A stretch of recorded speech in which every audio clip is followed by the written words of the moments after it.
రాములు నాయక్ గారు ఎట్లా ఉండబోతోంది? మొన్న నవీన్ యాదవ్ మీ దగ్గరికి వచ్చినప్పుడు కన్నీళ్లు పెట్టుకున్నారు. ఓకే. సో ఏంటి ఆ కసితో పనిచేస్తున్నారా ఇప్పుడు? కసి కాదు, కేసీఆర్ కుటుంబం మీద ఇగో ఉద్యమకారులు అందరం కసితోటే పనిచేస్తున్నాం, ఒక రాములు నాయక్ కాదు. ఇప్పుడు ఎందుకంటే వాళ్ళ పరిస్థితి మాకంతా తెలుసు.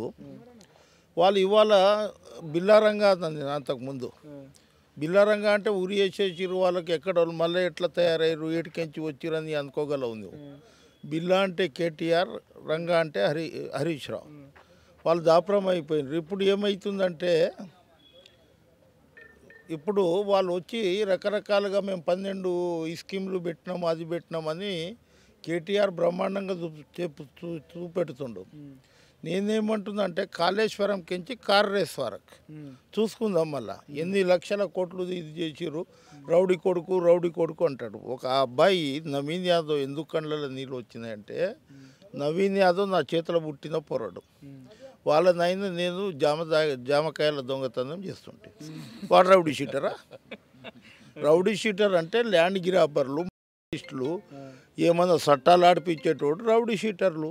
రాజకీయ నాయకులు ఆయన రౌడీ షీటర్ చేసిర్రు, అది కలిసి వచ్చింది, సినీ ఇండస్ట్రీస్ వచ్చింది, కొంత ఇది చేసుకుంటూ ఆర్థికంగా కొంత బాగుపడ్డాడు. ఆ రోజు కేసీఆర్కు 3 టికెట్లు ఇచ్చిండు ఇక్కడికించి.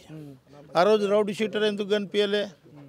ఇవాళ రౌడీ షీటర్ అంటున్నారు. అంటే ఒక బీసీ బిడ్డకు వస్తే వెల్మదొరల దగ్గర ఏమో జెండా లేపితే ఏం కాదు, వాళ్ళు మంచి కార్యకర్త అప్పుడు.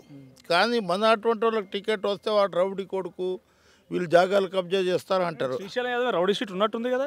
రౌడీ షీట్ అంటే ఇప్పుడు నా గిట్ట తయారు చేస్తారు. కేసీఆర్ ప్రభుత్వం ఉంటే నేను గిట్ట చేసేస్తా, ఏముంది. ఆ రోజులలో ఆయన సపోర్ట్ చేసినందుకు ఆయన కేసీఆర్కి సపోర్ట్ చేస్తురని తడిపారు చేసిరు. ఆయనకు 12 నెలలు బెంగళూరులో ఉన్నాడు ఆయన. ఇవాళ ఈయన గిట్ట కపిల్ రాజ్ అన్నట్టు ఆయన మావాడు. ఆ రోజుల్లో అందరం కలిసి పని చేసినాము. ఇవాళ రౌడీ షీటర్ వింటారు. వీళ్ళు వైట్ కాలర్ రౌడీ షీటర్లు, వీళ్ళు వైట్ కాలర్ అఫెన్స్ చేస్తాడు చూడు.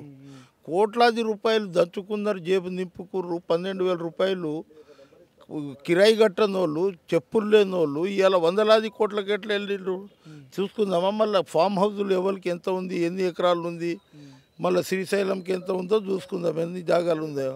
వీళ్ళ సర్వే నెంబర్లకి ఎంచి చెప్పగలుగుతుంది.